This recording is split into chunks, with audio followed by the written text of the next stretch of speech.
Assalamualaikum warahmatullahi wabarakatuh. Pendengar Sago dimanapun Anda berada, senang dan bahagia untuk sore hari ini saya pun kembali menjumpai Anda. Tentunya di dalam suasana yang begitu akrab dan begitu harmonis untuk sore hari ini. Dan tentunya kita masih berbincang-bincang dengan program GSF yang tentang advokasi peningkatan mutu pendidikan dalam rehabilitasi dan rekonstruksi di Aceh Barat, Provinsi Nangro, Aceh Darussalam. Tentunya pasca gempa dan tsunami. Melalui pemberdayaan guru wali kelas 1 dan 3, wali murid tahun 2008 dan monitoring. Baik, untuk hari ini, seperti kita ketahui, kemajuan suatu bangsa ini sangat tergantung dari kualitas pendidikan yang dihasilkan dari bangsa tersebut. Fakta yang terjadi sekarang, pendengar, sekarang kualitas pendidikan kita sangat jauh tertinggal. Hal ini mungkin disebabkan oleh beberapa faktor yang diantaranya pembagian guru mungkin yang tidak merata, atau guru masih jauh kekurangan, atau memang kurangnya perhatian pemerintah dalam bidang pendidikan, khususnya dalam masalah pengembangan SDM guru. Karena pemerintah lebih fokus dalam bidang pada infrastruktur. Ya, kemudian tidak terjadinya kerjasama yang baik antara pihak sekolah, masyarakat, dan pemerintah, sehingga terkesan pemerintah berjalan sendiri yang mengakibatkan pendidikan kita berjalan di tempat. Nah, untuk ini di Kabupaten Aceh Barat sendiri gimana ini? Mungkin pendengar sudah tahu sendiri kondisi pendidikan di Aceh Barat saat ini, dan saya yakin sekali di setiap kampung Anda ini punya sekolah, dan memang Anda akan evaluasi setiap hari dan Anda melihat setiap hari bagaimana perkembangannya. Namun terkadang Anda tidak bisa menyampaikan apa yang harus dilakukan oleh guru dan juga apa yang dilakukan oleh masyarakat dan apa juga yang dilakukan oleh pemerintah untuk sekolah tersebut. Sampaikan dan layangkan SMS Anda untuk hari ini di studio kami di 0852 77992528. Sekali lagi di 0852 77992528. Untuk hari ini kita sudah hadir 3 tamu narasumber. Yang pertama Bapak Hamdani AMA. Beliau dari SD Negeri Leken. Baik, Assalamualaikum ini Bapak Hamdani. Gimana Pak, kabarnya sehat ya? Baik, saat sekarang kita dalam keadaan sehat walafiat. Sehat walafiat. Baik, untuk Pak Hamdani mungkin saya bisa bercerita atau bisa bertanya sedikit ini Pak. Iya, silakan. Gimana Pak perkembangan sekolah untuk akhir, ini kan sudah akhir mau November nih Pak, mau masuk ke bulan baru dan akan menghadapi ujian ini Pak. Semester pertama. Iya, gimana nih Pak perkembangan di SD Anda sendiri ini? Ya, memang kita lihat dari segi proses belajar mengajar, kita lihat masih tampak seperti biasanya. Maksudnya begini, memang seperti biasanya kita mempersiapkan anak-anak itu ketika menghadapi ujian, tentunya kita memberikan motivasi dan semangat kepada anak-anak agar lebih mempersiapkan dirinya dalam rangka menghadapi ujian. Dan ini telah kita lakukan untuk saat ini dalam menghadapi ujian semester pertama awal Januari nanti. Iya, apa yang dilakukan oleh guru-guru di sana? Ini kira-kira guru honor di sana dan guru tetap ini berapa orang Pak di SD Leken sendiri? Untuk sementara ini kita punya guru honornya 4, kemudian maksudnya 5, kemudian guru negerinya 9 tambah kepala 1 jadi 10. Totalnya 14. 14 Pak ya? 14 ya. 14 ini aktif semua nggak Pak ini setiap hari? Ya, insya Allah sampai sekarang mereka masih aktif. Masih aktif. Ya. Artinya untuk saat ini murid-murid di sana tidak kekurangan guru ya? Ya, untuk sementara tidak, hal ini masih berjalan sebagaimana yang kita harapkan. Baik, yang sangat ditekankan oleh guru dalam menghadapi ujian semester nanti ini apa ini Pak? Ya, kita kan memotivasi siswa untuk lebih giat belajar agar siaplah menghadapi ujiannya nanti. Ya, kemudian kita juga dari pihak guru mencari solusi ataupun jalan yang paling cepat bagaimana kita memaksimalkan proses belajar mengajar itu sendiri agar nantinya siswa itu benar-benar siap dalam menghadapi ujian gitu. Menurut Pak Hamdani sendiri, feeling Anda akan mengatakan bahwasanya guru di sana, murid di sana siap dalam menghadapi ujian nanti, Pak? Saya tidak mengatakan demikian, tapi kami mengharapkan demikian. Iya, mungkin nilai yang paling rendah ini, Pak.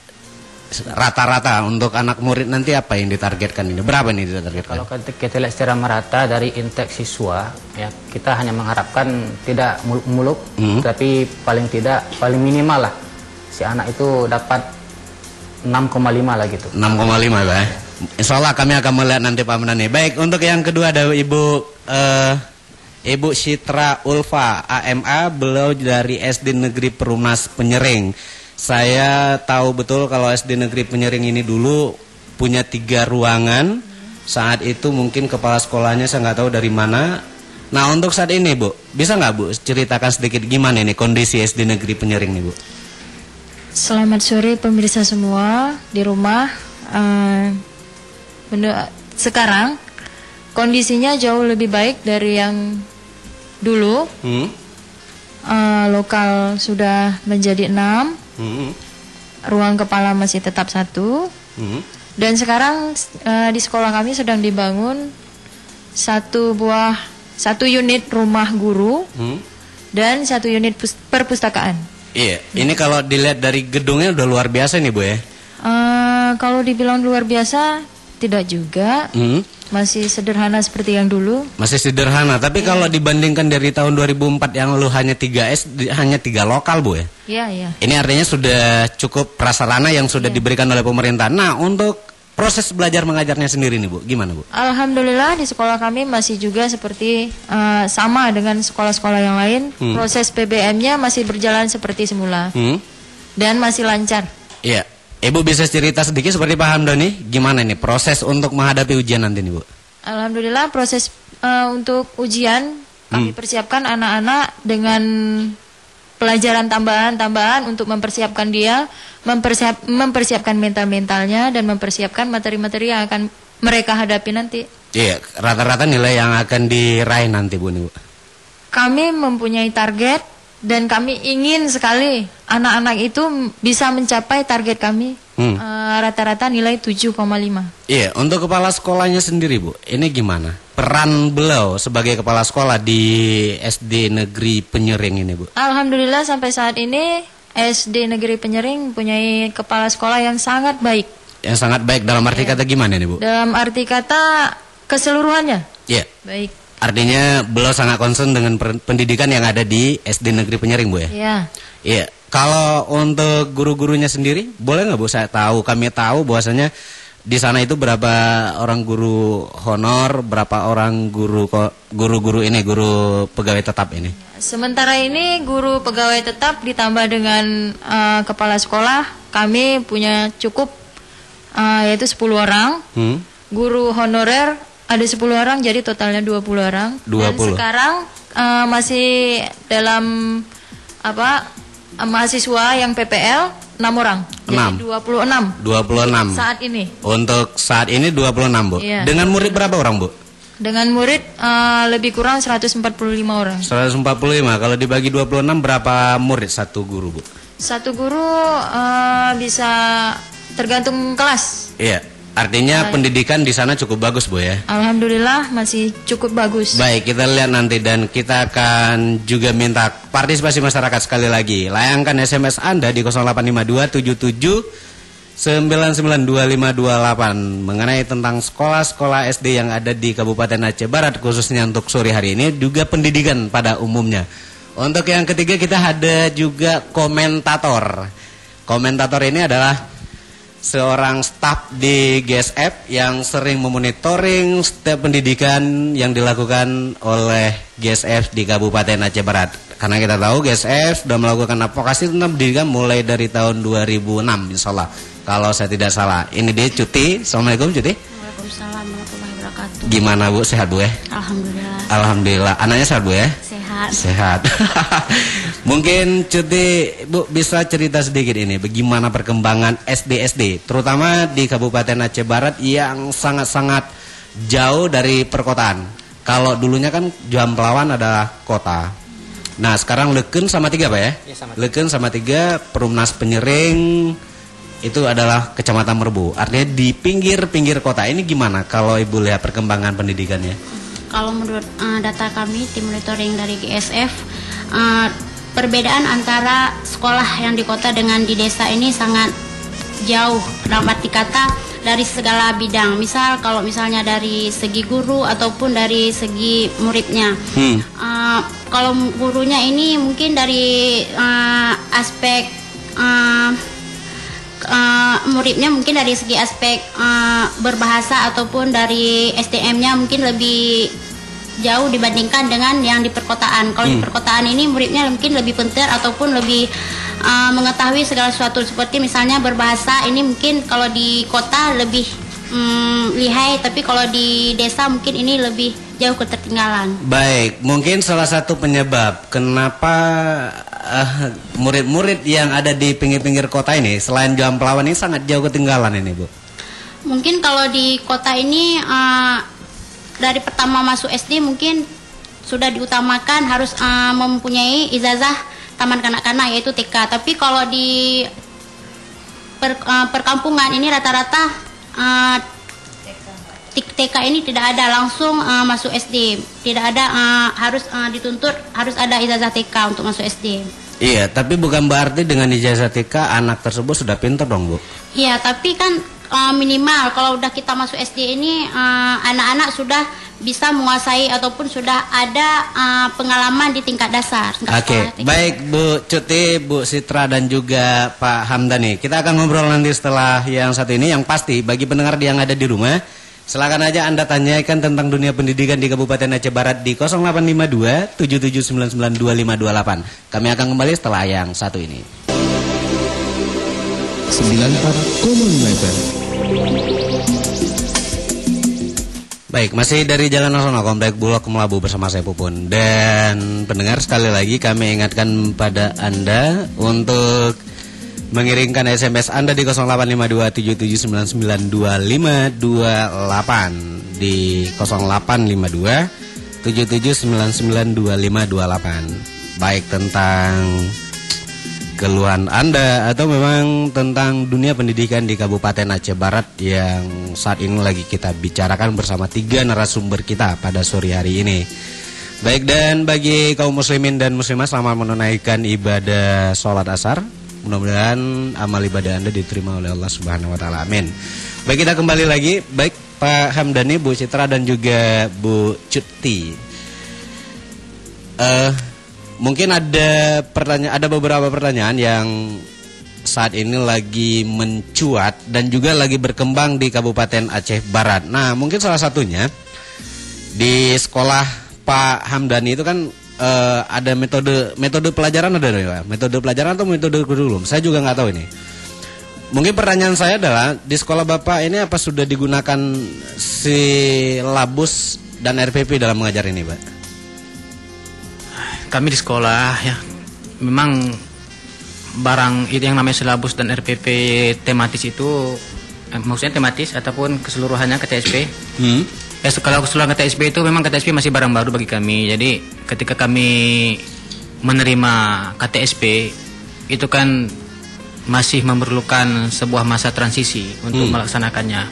Jadi tidaklah semudah membalikan telapak tangan dari proses pembelajaran yang kurikulum yang dahulu ke sekarang ini kan butuh waktu untuk memahaminya. Jadi tidak semudah saya menjawab iya kami telah menggunakan dengan sempurna, tidak.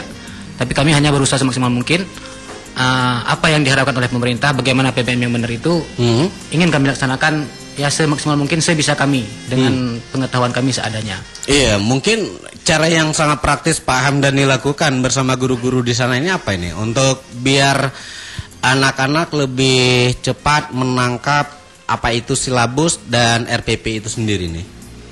Ya, kami biasanya dalam ketika jam-jam istirahat itu kami gunakan waktu singkat untuk saling berdiskusi sama teman, tukar pikiran bagaimana pembelajaran itu yang semestinya. Kemudian dalam kesempatan lain kami pun di luar jam dinas atau dengan sesama guru di luar sekolah kami, rekan-rekan kami guru dari SD lain juga melakukan hal yang sama. Jadi dengan ada diskusi, tanya jawab sama guru, jadi kita lebih memahami lagi, lebih tahu bagaimana pendidikan itu yang sebenarnya. Baik, untuk saat ini di SD Negeri Leken sendiri, Leken sendiri nih, kira-kira dari sekian banyak murid, berapa persen yang mereka sudah mengerti apa itu silabus? Maksudnya untuk murid ataupun untuk guru? Untuk murid. Untuk guru ya? Iya. Oh ya. Ya, secara keseluruhan kalau kita bilang persentasenya ya sekitar 70% begitulah ya. Guru-guru sudah mengerti mengenai silabus, itu pun lewat pelatihan-pelatihan singkat yang telah diikuti baik dilakukan oleh GSF ataupun NGO lainnya. Tetapi untuk dalam pelaksanaannya memang terdapat kewalahan kami ya, maksudnya seperti saya katakan tadi bahwa tidak mengubah pola dari pola lama ke pola baru ini tidaklah semudah membalikkan telapak tangan. Baik, Pak Hamdani, mungkin saya ke Ibu Citra ini. Untuk kelas 1 dan 3 ini Bu, metode mengajar melalui tematik ini apa mungkin sudah dilakukan Bu di sekolah Anda ini? Insya Allah kami juga sama seperti yang dikatakan Pak Hamdani, sedikit demi sedikit kami akan menjalankan metode tematik ini. Boleh nggak dijelaskan tematik itu apaan sih Bu? Kalau tematik ini belajar dengan cara tidak membosankan, dengan memasukkan permainan-permainan ataupun nyanyi-nyanyian yang di dalamnya mengandung makna untuk mempelajari suatu pelajaran, apa itu pelajaran apa, dan metode apa, maksudnya menggabungkan metode yang lama dengan yang baru.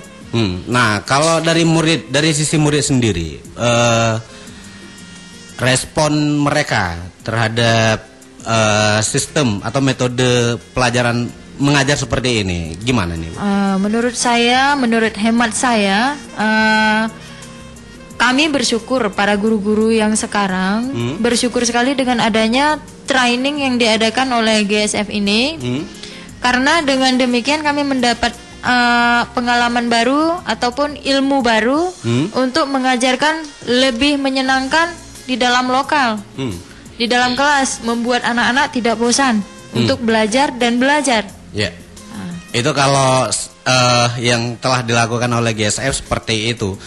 Nah, ini kan banyak yang kita temukan di lapangan. Artinya di sekian 100% siswa yang ada di sana mungkin ada sebagian siswa yang tidak suka seperti ini, masih suka seperti gaya lama. Ini kira-kira tindakan guru itu sendiri apa nih?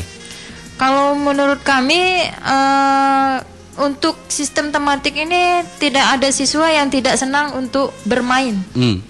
Apalagi dari kelas 1 sampai kelas 3 itu memang senang untuk bermain dan bermain.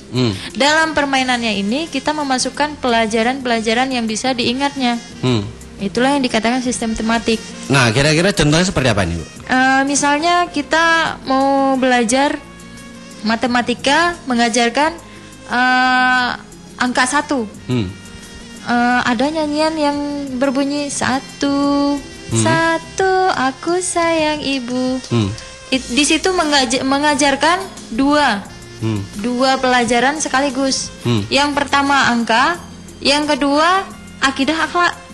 Karena dia belajar menyayangi orang tua.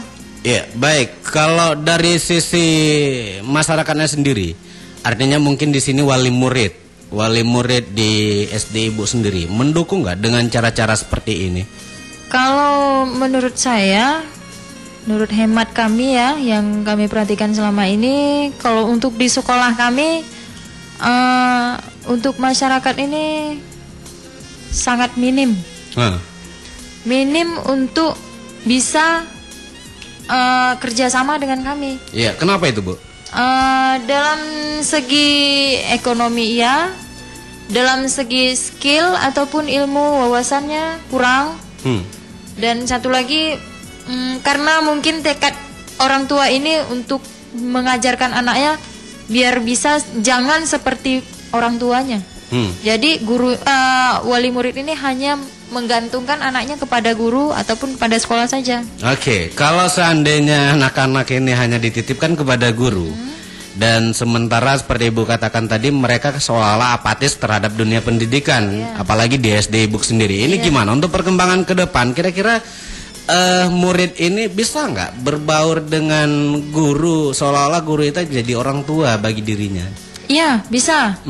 Jadi jangan menganggap murid itu sebagai murid, tapi anggaplah murid itu sebagai anak kita sendiri. Jadi anak ini tidak merasa canggung untuk bertanya dan belajar kepada orang tuanya sendiri. Iya, kalau seandainya mungkin untuk Pak Hamdani di SD Negeri Leken, Pak, ada kondisi di SD Negeri Penyering saat ini wali murid atau yang lebih kita kenal dengan masyarakat pendukung untuk memajukan dunia pendidikan ini sangat kurang. Kalau di SD Negeri Leken sendiri ini gimana nih, Pak? Ya, saya rasa setiap orang tua menginginkan anaknya itu berhasil. Cuma kadang-kadang di sini mereka kurang memahami bagaimana sih caranya agar anaknya berhasil. Jadi sehingga seperti kata Ibu Citra tadi, mereka hanya semata-mata mengharapkan pendidikan di sekolah itu bisa menghasilkan buah yang baik. Namun pada kenyataannya, kalau pendidikan secara satu arah, maksudnya hanya digantungkan kepada guru, pihak, itu hasilnya kurang memuaskan. Jadi saya rasa di sini masyarakat bukannya tidak mau tahu, tetapi mereka belum tahu apa sih yang semestinya mereka lakukan. Baik Pak Hamdani dan Bu Citra. Saya mungkin kembali ke Bu Cuti nih sebagai komentator dan juga sekaligus selama ini juga sudah sering melakukan advokasi. Dua hal yang sangat berbeda ya yang kita temukan di lapangan. Di satu sisi orang tua sangat mengharapkan anaknya itu bisa maju, bisa lebih mantap, tapi di sisi lain anaknya ini, orang tuanya sendiri ini kurang perhatian terhadap pendidikan itu sendiri. Kalau menurut Ibu Cuti, kira-kira faktor apa yang menyebabkan hal demikian ini? Ya, seperti Ibu Citra katakan tadi, ini mungkin juga masalah kemampuan orang tua untuk mendidik anaknya tidak ada. Tapi sebenarnya di sini orang tua ini tidak hanya menitip orang muridnya, anaknya kepada guru, karena di sini jam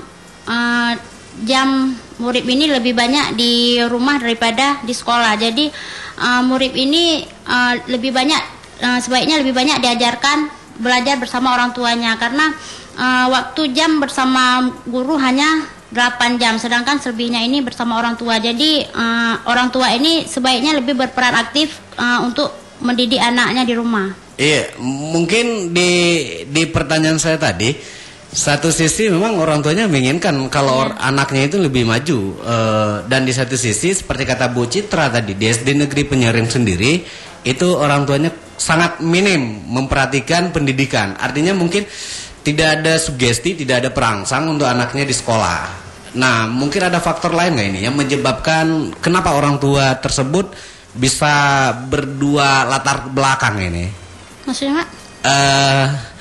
Bahasa sederhananya mungkin di satu sisi kan orang tuanya menginginkan anaknya itu bisa maju dengan dititipkan kepada sekolah seperti Bu Citra bilang tadi. Tapi di satu sisi orang tuanya, keterlibatan orang tua di sekolah itu sendiri sangat minim.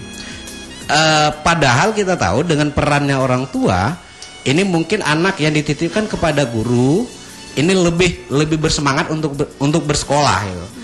Tapi ternyata memang orang tuanya nggak begitu peduli. Kalau kamu mau sekolah, setelah dititipkan pada guru, apakah dia mau belajar atau tidak di sekolah itu urusannya anak. Ini mempunyai hal latar belakang yang dua kan, yang berbeda. Kalau menurut Ibu Cuti, faktor kenapa sebabnya orang tua seperti ini? Iya, mungkin kalau yang sebagian seperti Pak Hamdani katakan tadi, ini mungkin orang tuanya sudah menyadari bahwa pentingnya pendidikan untuk diajukan kepada si anak. Sedangkan yang Ibu Citra katakan tadi, ini mungkin orang tuanya belum menyadari kalau pendidikan itu bukan hanya tanggung jawab oleh guru.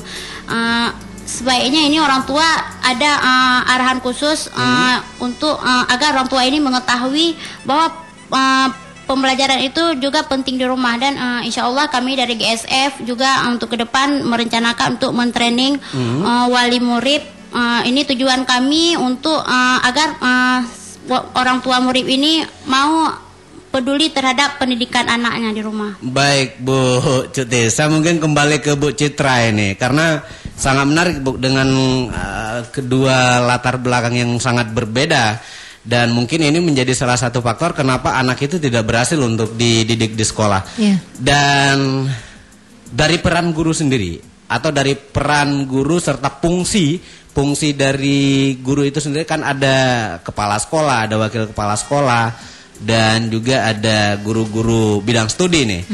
Nah, saya mungkin akan beranjak ke kepala sekolah. Tadi Ibu mengatakan kepala sekolah itu insya Allah setiap saat ada di sekolah. Sesuai dengan SMS yang masuk dari 08526060 sekian. Assalamualaikum, ini saya dari Alpen, mau tanya pada Ibu Citra, mengapa kepala SD Negeri Perumnas jarang sekali masuk ke sekolah? Apa iya Ibu? Ini mungkin Bu Citra harus bisa meluruskan ini Bu. Begini Pak ya, kalau untuk masuk ke sekolah itu wewenang kepala sekolah, ya. Untuk kehadirannya yang kami tahu, yang selama ini yang kami lihat, mungkin ya, seperti yang saya katakan tadi, kembali lagi kepada masyarakat. Masyarakat yang tidak mau tahu siapa sih kepala sekolah di situ, bagaimana sih cara anak saya diajarkan. Jadi mungkin dari masyarakat sendiri ini tidak tahu yang mana itu kepala sekolah dan tidak mau tahu. Seperti yang saya katakan tadi. Nah, kalau dari SMS ini jelas mereka melihat kepala sekolah sangat jarang. Mungkin maaf sedikit pertanyaan saya menyimpang ini. Kepala sekolahnya ada megang bidang studi nggak Bu? Untuk jujur, untuk sekolah kami kepala sekolahnya tidak mengajar Bu ya? Tidak. Nah, ini dia yang saya bilang tadi.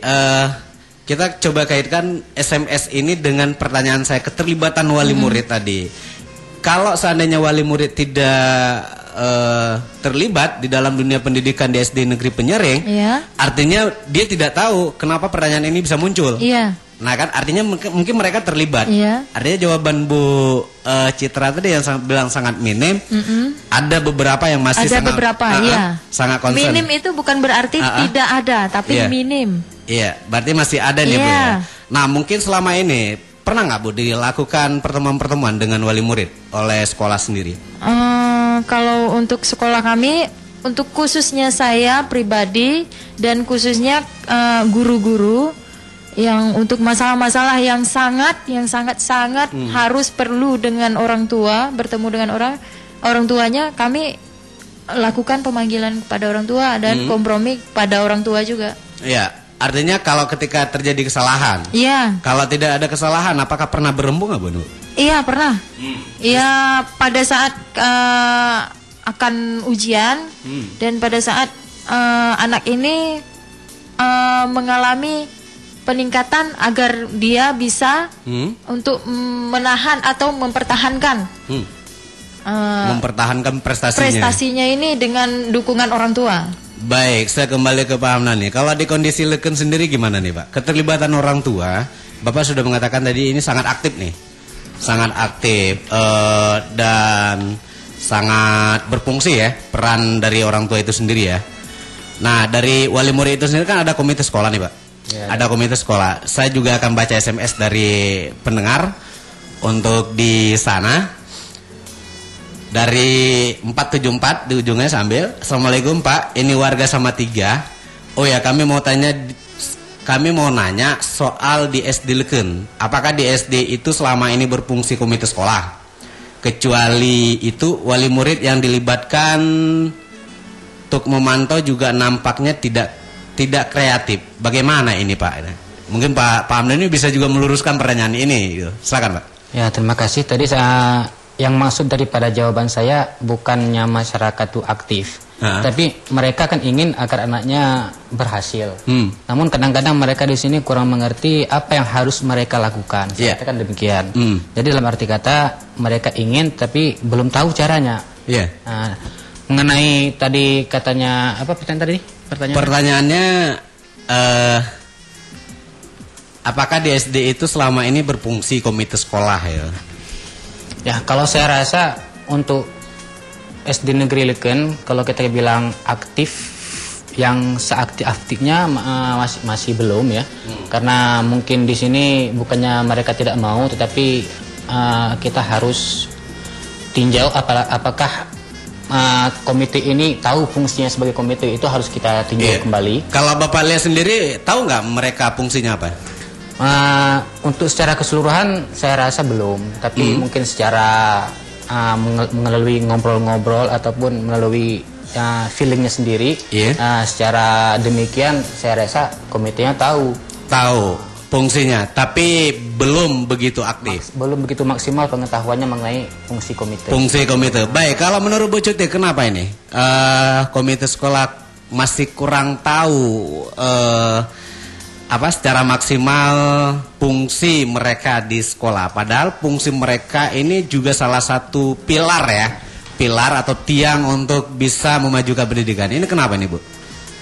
Kalau di sini mungkin SDM dari komite sekolahnya ini masih kurang, ataupun ini kepala sekolah membentuk komite ini asal membentuk, sehingga kepala sekolah tidak memberitahu apa tugas dan fungsi dari komite sekolah, sehingga komite sekolah ini tidak mau peduli tentang perannya di dunia pendidikan. Padahal komite sekolah di sini dituntut untuk aktif berperan di segala bidang di dunia pendidikan. Mungkin selama ini kepala sekolah komite sekolah datang ke sekolah hanya menanyakan apa sudah sampai uang bos atau apa. Sedangkan yang dituntut, padahal komite sekolah harus mampu merespon semua keluhan-keluhan di sekolah, seperti kehadiran guru ataupun ada keluhan-keluhan seperti pagar sekolah. Ini adalah merupakan tanggung jawab dari komite sekolah. Mungkin SDM-nya ini yang masih SDM, atau memang di saat pembentukan komite itu sendiri ya. Komite sendiri. Kalau di Leken sendiri Pak, gimana nih? Pembentukan komite ini berdasarkan dari wali murid atau memang ditentukan seperti kata Bu Cuti tadi, ditentukan oleh kepala sekolah ini?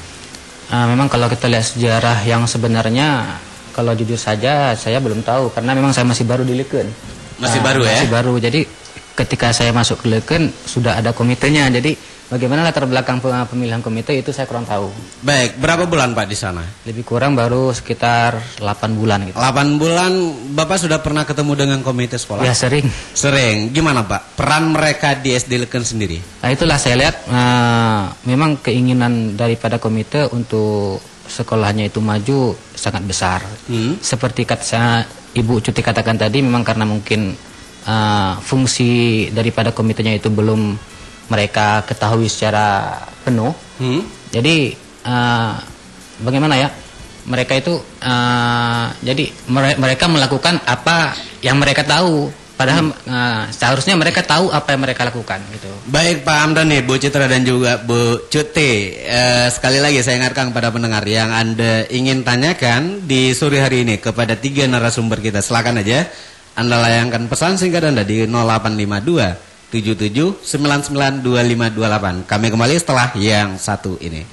Kembang buah kelapa hendak dibawa ke Kampung Tempel. Selamat siang, selamat berjumpa.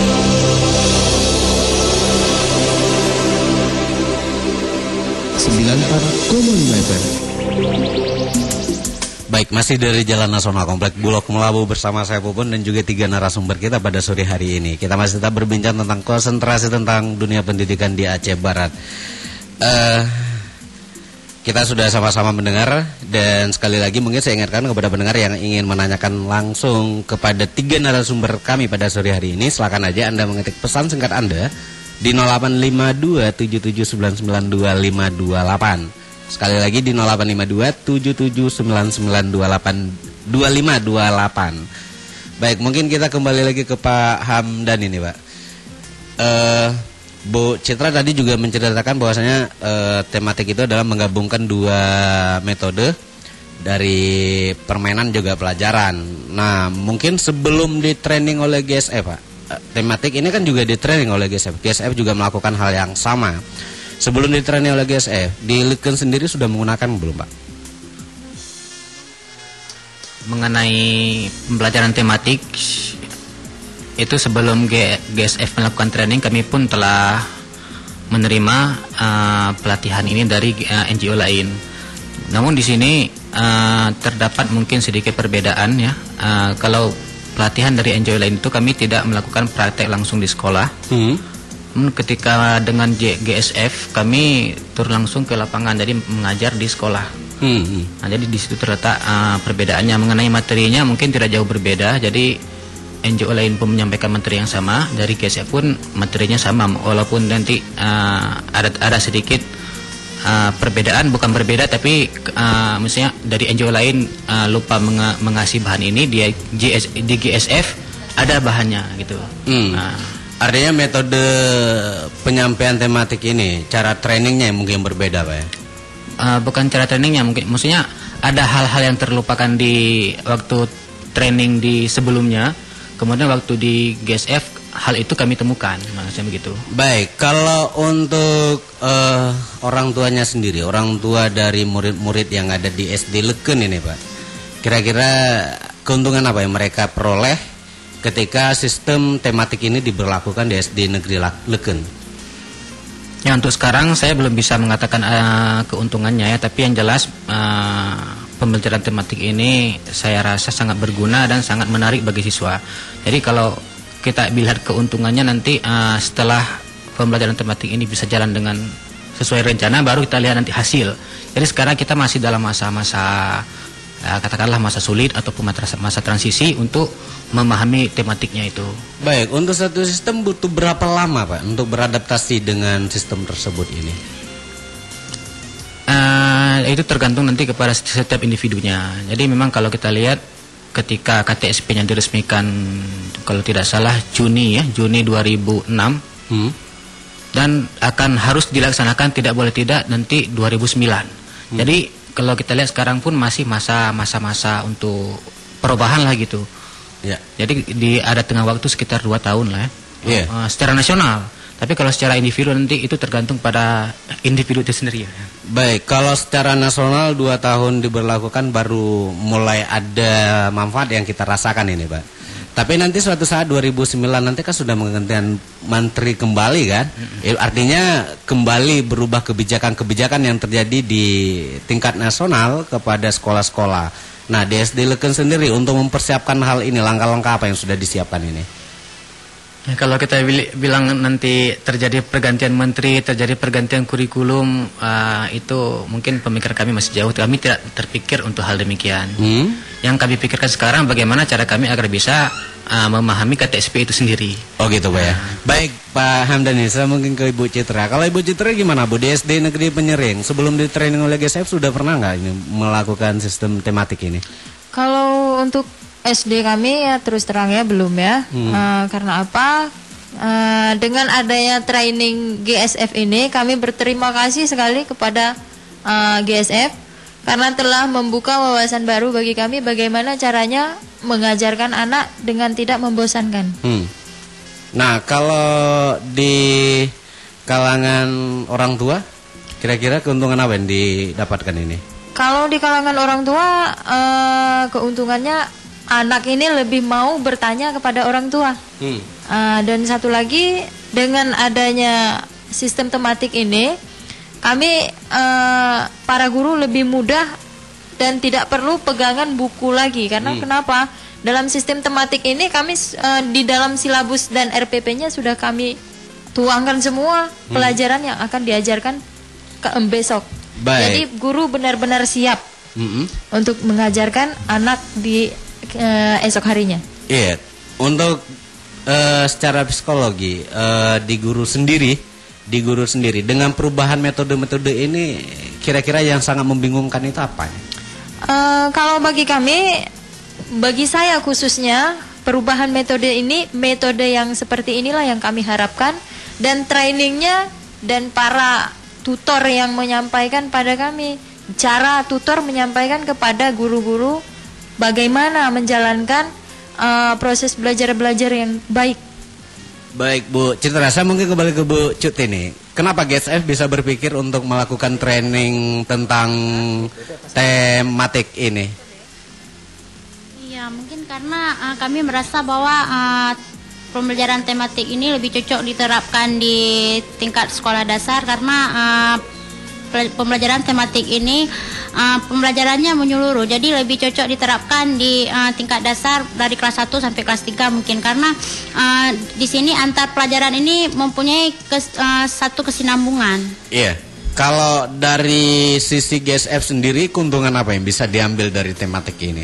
Kalau kami, kalau secara pribadi mungkin tidak ada. Kalau manfaat khusus kepada kami mungkin tidak ada. Tapi ini kami memikirkan untuk mungkin saudara-saudara kami, anak-anak cucu kami ini untuk ke depan. Iya, kira-kira menurut Bu Cuti ini cocok nggak ini? Sistem tematik ini diberlakukan kepada SD di kelas 1 dan sampai 3 ini? Ya, sangat cocok. Apalagi dengan suasana kita di sini sebagai bahan, misalnya sebagai contoh prasarana ataupun alat-alat peraga ini bisa kita manfaatkan dari alam sekitar. Apalagi kita di sini di belakang rumah kita ataupun di depan-depan sekolah ini sangat banyak alat-alat peraga yang tidak mesti alat peraga untuk dibeli, tapi ada alat peraga yang memang bisa dipraktekkan dari alam. Baik Bu Cuti, saya kembali ke Bu Citra karena ada soal alat-alat peraga. Kami juga dulu pernah mendengar Bu ya, pernah mendengar dari beberapa guru yang ada di Aceh Barat itu mengatakan kami sulit untuk mengajarkan alat peraga belum dibeli.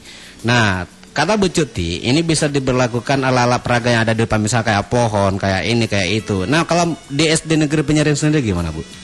Ya, menurut saya benar apa yang dikatakan oleh Bu Cuti. Dengan adanya sistem tematik ini, semua jadi bisa dipergunakan dan semua bisa jadi alat peraga.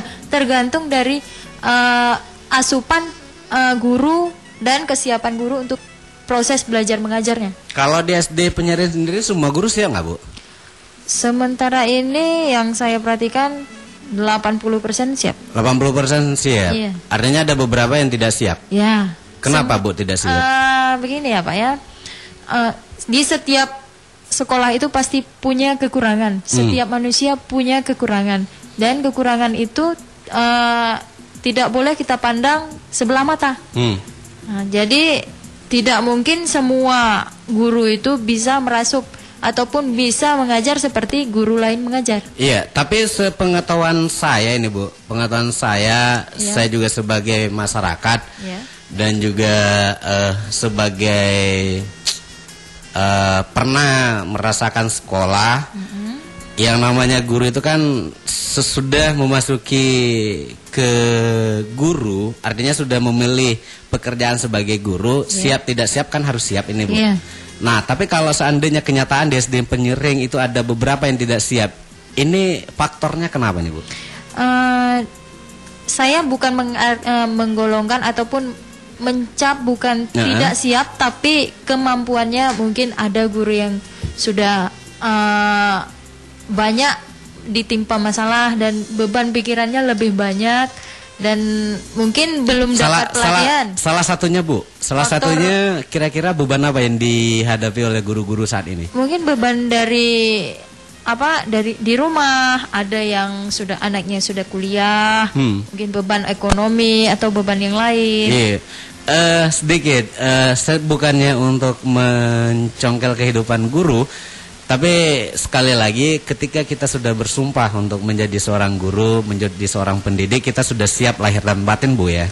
Nah, ketika memang tidak siap, ada beban moral, beban lain yang misalnya secara ekonomi, ini kan juga di luar tugas ya Bu. Saat tugas kan harus siap. Nah, kira-kira bisa nggak ditinggalkan yang hal-hal seperti tadi nih Bu oleh guru? Kembali lagi dengan yang saya katakan tadi di belakang, manusia ini tidak seluruhnya sempurna. Jadi manusia ini punya kelemahan. Ada suatu saat dia tidak kokoh. Ya, kayak yang kami khawatirkan gini loh Bu. Kami sebagai masyarakat, anak kami disekolahkan, ketika memang gurunya tidak siap, bagaimana nasib pendidikan anak kami. Walaupun anak kami itu dalam 24 jam itu lebih banyak dengan kami. Tapi dengan kami yang hanya bisa kami beli pelajaran seperti tematik, seperti kata Bu Cuti tadi, apa yang bisa kami lakukan, ini loh buat kamu. Tapi ketika di sekolah, pendidikan formal, ini kan juga tanggung jawab guru sebagai orang tua. Nah, ketika gurunya tidak siap, ini gimana murid? Dan bagaimana nasib anak kami nanti? Gini Pak, sedikit diralat, ya. Kesiapannya bukan maksud tidak siap, tapi ada mungkin satu orang guru yang tidak siap, apa mungkin karena dia sakit, itu bisa digantikan dengan guru yang lain.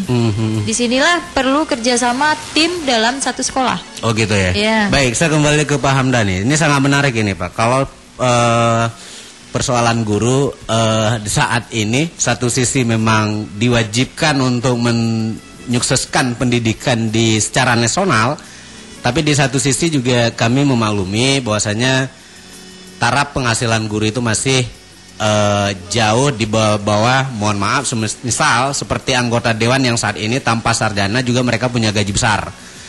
Dan sementara guru yang akan memberitahu kepada murid ini huruf A, ini huruf B, itu gajinya lebih di bawah dewan. Ini kalau menurut Pak Hamdani, mohon maaf ini agak melenceng sedikit nih Pak. Kenapa hal ini bisa terjadi nih Pak? Ya, kalau kita berbicara mengenai kesejahteraan, ini memang hal yang bagi saya itu memang bukan kapasitas saya untuk mengambil suatu kebijakan lah ya. Tapi di sini kalau bisa ya memang untuk pemerintah agar lebih serius memperhatikan nasib para guru. Karena kalau kita sekarang untuk gaji guru itu, kalau seorang guru hanya memakan gaji gajinya saja, itu untuk memuliakan seorang anak itu agak susah memang. Jadi ketika terjadi ketika suatu beban itu menimpa pada seorang itu ya, untuk kelas 4, kelas 6. Yeah. Mungkin Pak Hamdani juga tahu nggak ini apa ini kontekstual? Mungkin secara umum aja Pak, gambarannya. Kira-kira maknanya seperti apa itu? Apakah bentuknya seperti lipan atau? Ya kalau jujur saja ya, kalau CTL ini mungkin saya pun kurang mengerti karena saya memang kurang mengerti bahasa Inggris. Oh gitu ya. Jadi mungkin CTL ini ada kami lakukan, tapi kami tidak tahu itu CTL. Oh gitu. Mungkin ada kami lakukan. Oh, rupanya itu CTL. Baik Bapak Hamdani, mungkin Bu Juti dan juga ya Pak Bu Citra, kita mungkin kembali ke SMS ini. Tapi saya nggak tahu ini harus siapa yang jawab. Yang pasti kepada dua narasumber kita. Selamat sore. Oh mohon maaf, dari 859. Selamat sore, ini dengan saya Pak Heri. Saya lihat untuk sekarang ini pendidikan kita lagi krisis. Pengajaran dari segi moral atau tata krama dan agama. Dan semakin hari semakin memprihatinkan. Apa metode yang dipakai oleh guru kita untuk saat ini? Mungkin Bu Citra bisa jauh sedikit ini Bu ya. Kenapa krisis sekali ini Bu? Seperti krisis global ya. Iya. Di samping kami para guru, disinilah tadi peran masyarakat yang sangat penting ya Bu ya. Yang seperti dikatakan oleh Ibu Cuti tadi, peran masyarakat, peran lingkungan lebih banyak dibandingkan kami peran di dalam sekolah. Karena apa? 24 jam itu cuma 5 jam buat kami mengajarkan anak-anak di luar sekolah, moralnya, dididiknya, dan apapun yang dilakukan oleh masyarakat, khususnya orang tua murid, itu dicontoh oleh anaknya masing-masing. Yeah. Jadi sebelum kita memberikan sekolah anak-anak, jadi bimbinglah anak-anak itu di jalan yang benar. Dan jangan pada saat kita bermasalah di rumah ataupun bermasalah di kantor diperlihatkan kepada si anak. Jadi anak ini menirukan. Karena anak sekolah dasar ini adalah peniru, sama seperti burung kakak tua. Oh gitu. Baik Bu Citra, mungkin saya kembali lagi ke Pak Hamdan ini. Kira-kira Pak, untuk saat ini di sekolah Bapak itu ada kekurangan, kelemahan atau hambatan apa ini yang terjadi di sekolah Anda sendiri nih? Ya, kalau kita lihat dari segi PBM-nya ya. Hati lo Pak, karena banyak guru-guru leken juga mendengar hari ini. Maksudnya anak? Iya, kira-kira di SD Bapak itu kurangnya, ada kekurangan nggak ini? Kekurangan apa, hambatannya apa, terus kelemahannya apa? Baik dari PMB, proses belajar mengajar, atau memang dari sarana dan prasarana ini? Hati-hati Pak ya. Ya kalau kita lihat untuk sekarang ini tidak ada, saya rasa belum, kalau kami lakukan bukan termasuk kategori sekolah yang sempurna, ya, baik dari segi sarana ataupun prasarananya. Iya. Tapi jadi kalau kata-kata tidak belum sempurna itu kan masih ada ya kendala dan kelemahannya. Nah, jadi itu kita tidak pungkiri memang ada kelemahan. Yang pertama dari pihak kami guru memang dari seperti saya katakan tadi bahwa kita sekarang sedang berada dalam masa sulit atau masa transisi. Bagaimana kita cara mengajar dari pola lama, maksudnya dari model kurikulum 99 itu ke yang pembelajaran yang tematis sekarang. Kemudian dari segi sarana, maksudnya alat-alat yang kami punya memang untuk sementara boleh dikatakan cukup. Iya. Ya, walaupun nanti di sini terdapat sedikit kekurangan, tapi dengan sarana yang ada ini Alatnya cukup, Pak? bukan cukup untuk sekarang. Tapi masih terdapat kekurangan. Ya, Iya. karena belum sempurna ya. Iya, silakan. Namun sekarang yang menjadi masalahnya bagaimana cara kita memaksimalkan apa yang telah ada itu aja. Iya. Dan saya ingat tadi seperti kata Bu Cuti bahwasanya tematik ini tidak mesti harus ada alat yang dibeli, Pak. Dan misalnya kita bisa menggunakan pohon akasia mungkin di depan, atau misalnya tong sampah yang ada di depan. Ini kan juga akan mengirit kos dalam hal sarana. Ini gimana, Pak? Di SD Lekun sendiri gimana? Saat itu, Pak. Nah, ini kan tergantung daripada kemampuan daripada si guru itu sendiri. Oh, gitu. Jadi sebagaimana kreatifnya si guru untuk menghasilkan sesuatu yang semulanya tidak bermanfaat bisa jadi bermanfaat. Iya. Itu tergantung kepada si gurunya masing-masing. Kalau saya rasa kalau setiap guru mau sedikit ada kerja keras, ketekunan dan kesabaran, lingkungan itu bisa menjadi suatu hal yang menarik bagi si anak untuk belajar. Iya. Baik, Pak Hamdani. Kira-kira metode tematik ini susah nggak, Pak, untuk caranya ini diterapkan di SD, Bapak? Kalau dibilang susah, ya gimana, bukan susah ya, tapi karena kita belum menguasai 100% jadi saya katakan susah. Tapi kalau kita sudah menguasai, itu adalah suatu hal yang mudah. Dan bisa saya rasa dengan pembelajaran tematik anak-anak akan lebih cepat berhasil gitu, Pak. Baik, Pak Hamdani, tapi saya nggak mau lagi dengar lah, Pak, masa transisi terus itu. Kalau transisi terus nanti gimana nasib anak kami, Pak? Ya. Baik, saya kembali ke Bu Citra ini. Kalau Bu Citra sendiri gimana, Ibu? Di SD Negeri Penyering sendiri, kira-kira kekurangan, kelemahan dan hambatan apa ini di SD sana, Bu? Jujur. Iya, dari tadi memang jujur terus, Bu. Ya. Dan sangat jujur. Iya.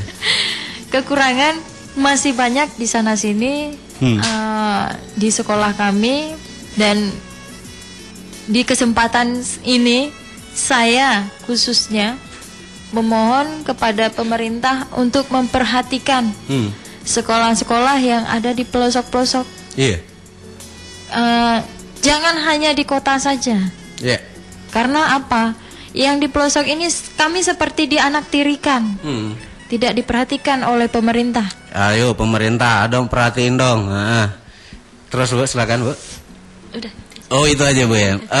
Artinya saat ini masih banyak yang kurang, Bu, ya? Iya, sangat kurang. Kira-kira kurangnya apa ini, Bu? Kurang gaji atau kurang apa ini? Oh, kalau dalam segi gaji seperti Bapak katakan tadi, seharusnya ya. Iya.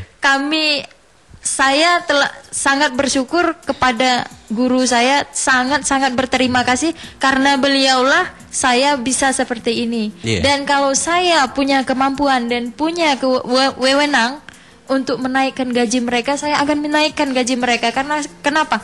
Saya begini karena mereka. Iya, gitu. Iya. Baik, Bu Citra, tapi sekali lagi saya mau saya pengen kembali mempertanyakan, Bu, ini. Iya. Kira-kira peran pemerintah itu kenapa, Bu, sangat kurang memperhatikan SD Penyering, Bu? Bukan hanya SD Penyering saja yang kurang diperhatikan, tapi SD-SD yang tidak di pinggir jalan, istilahnya terpelosok. Terpelosok. Iya. Ini sangat kurang perhatian pemerintah, ya? Sangat kurang. Kenapa kurang, Bu? Kalau boleh dibilang, karena tidak pemerintah mempunyai ilmu tetapi tidak dibarengi dengan iman. Iya. Iya. Tapi ada iman tapi tidak dibarengi dengan ilmu itu. Kalau iman dibarengi dengan ilmu, ataupun kalau iman tidak dibarengi dengan ilmu, kita bisa ditipu sama orang. Tapi Pak Bupati saat itu talkshow dengan saya di sini, beliau pernah mengatakan untuk alokasi ke depan ini sampai 9 miliar Bu untuk pendidikan. Ini gimana nih? Kami sekarang guru-guru ini tidak butuh janji, kami perlu bukti. Perlu bukti ya? Iya. Pak Bupati, Bu Citra perlu bukti ini. Bahwasanya pendidikan yang Bapak janjikan itu betul-betul terwujud di Aceh Barat. Ya, baik. Untuk Ibu sendiri Bu di SD Penyering Bu ya? Ya. Sangat mudah Bu ya untuk melakukan hal ini ya. Metode tematik ya. Insya Allah yang sudah kami jalankan sangat mudah dan anak-anak lebih mudah menyerap makna dari pelajaran dan lebih mudah mencapai tujuan pelajaran. Baik, satu lagi Bu Citra. Tadi Bu Citra mengatakan pemerintah sangat kurang. Padahal pemerintah di sini adalah masyarakat itu sendiri ya. Iya. Karena pemerintah tanpa masyarakat juga tidak ada arti apa-apa itu. Iya. Nah, lagi-lagi saya kembali tekankan kepada peran dari masyarakat itu sendiri. Ini kira-kira ada nggak suatu misalnya kayak perencanaan program yang diajukan oleh masyarakat di SD Penyering, wali-wali murid di sana yang diajukan kepada pemerintah untuk di SD Penyering itu bisa dikembangkan atau gimana itu? Ada nggak Bu? Sementara tidak, justru kami menantikan yang seperti itu. Menantikan ya? Iya, sangat menantikan yang seperti itu karena kami dari kami sendiri sudah capek. Capek Bu ya? Ya, capek untuk mengajukan program ini, program itu, tetapi tidak pernah ditanggapi. Baiklah, nanti mungkin sama Pak Hamdani bisa pindah ke sana itu. Bisa pindah sana jadi masyarakat di sana dan kita bisa akan mencoba mengurusi SD Negeri Penyering ya Pak Hamdani ya. Baik, mungkin bagi pendengar sekali lagi karena memang waktu kita sudah di ambang terakhir, hanya tinggal 5 menit lagi. Saya beri kesempatan kepada 3 narasumber kita untuk menyampaikan saran, pesan atau kesan kepada pemerintah kah, atau kepada masyarakat kah, atau memang kepada sekolah itu sendiri. 5 menit dibagi 3 mungkin jadi 1 menit setengah. Mungkin diawali oleh Pak Hamdani. Silakan Pak. Terima kasih atas kesempatannya. Di sini saya cuma ingin menyampaikan sedikit ya keberhasilan kita dalam meningkatkan mutu pendidikan ini kita berhasil apabila adanya kontribusi dari berbagai pihak ya, baik itu sekolah, kemudian masyarakat itu sendiri, kemudian juga pemerintah. Kita ibaratkan seperti pemain bola ya. Bagaimana seorang penyerang itu bisa memasukkan bola karena ada umpan umpan lambung ataupun umpan silang. Jadi dengan adanya umpan yang bagus, jadi sehingga bisa menghasilkan gol. Namun apabila terjadi kepincangan, misalnya katakanlah pemerintah kurang, jadi itu tidak akan berhasil ataupun kurang. Kemudian di sini saya mengharapkan apabila terjadi kekurangan ataupun kelemahan di sana sini, hendaknya jangan kita saling menuding. Tapi ini merupakan PR bagi kita semua untuk kita perbaiki untuk masa yang akan datang. Cuma itu. Baik, terima kasih Pak Hamdani. Masih kurang 15 detik lagi. Baik, silakan Bu Citra mungkin. Satu pesan saya yaitu untuk mencapai proses pendidikan yang benar-benar kita harapkan,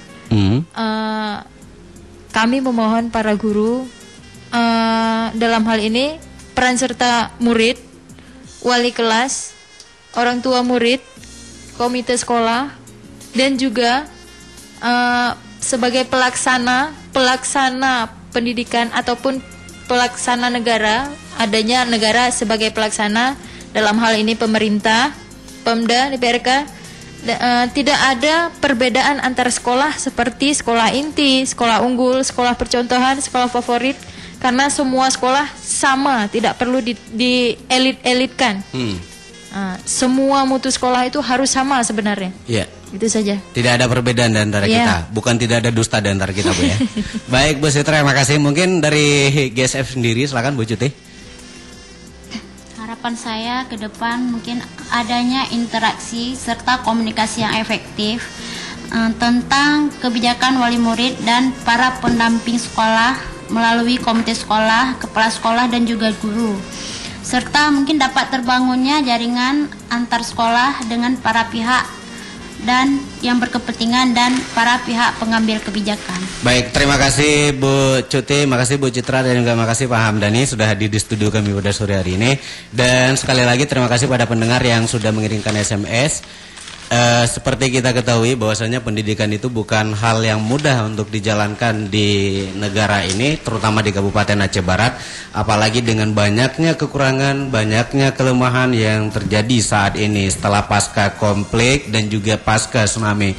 Nah, ini mungkin jadi tugas kita semua sebagai warga negara yang baik, sebagai warga Aceh Barat yang baik untuk melaksanakan dan menjalankan ketatanan pemerintahan yang baik dalam mengurusi dunia pendidikan. Karena saya ingat satu hal, saat Jepang hancur lebur, yang pertama sekali ditanyakan adalah guru, masih berapa guru yang tinggal untuk menyelamatkan bangsa ini katanya. Nah, kalau kita saat ini juga tidak memperhatikan guru dan juga peran dari masyarakat yang sangat apatis terhadap dunia pendidikan, saya sangat khawatir dan sangat mafhum sekali 15-20 tahun ke depan dunia pendidikan kita lebih hancur dari saat ini. Tapi kalau kita mulai bangun dari sekarang, saya yakin dunia pendidikan kita 15 tahun ke depan bisa melebihi dari Jepang. Baik, untuk sore hari ini saya Popon dan juga seluruh kru yang bertugas mohon pamit undur diri dari ruang simak Anda semuanya. Terima kasih atas perhatian dan mohon maaf atas kekurangan. Saya Teguh sebelumnya dan juga narasumber yang di sore hari ini mengucapkan wassalamualaikum warahmatullahi wabarakatuh.